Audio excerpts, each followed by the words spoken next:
Mabilis na rumesponde ang mga tauhan ng San Quintin Municipal Police Station sa insidente ng banggaan ng mga sasakyan na naganap sa Tangadan Cemetery noong umaga ng ika-17 ng Enero. Sa pangunguna ni Police Staff Sergeant Joel D. Buenafe, agad na kumilos ang mga pulis matapos makatanggap ng ulat ang Duty Municipal Tactical Operations Center mula sa isang concerned citizen hinggil sa aksidenteng kinasangkutan ng isang wheeler truck, puting Hyundai Starex at Suzuki Rider 150 na motorsiklo. Bilang mga first responders, nagsagawa ang San Quintin MPS ng Rescue at Assistance Operation, katuwang ang BFP, Rural Health Unit ng San Quintin at nagbigay ng agarang tulong upang matiyak ang kaligtasan at kapakanan ng mga sangkot.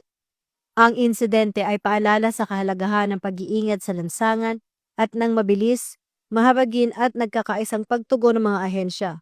Ang San Quintin Municipal Police Station ay nananalangin para sa mabilis na paggaling ng mga naapektuhan. Ito ang bagong PNP para sa bagong Pilipinas. Serbisyong mabilis, tapat at nararamdaman.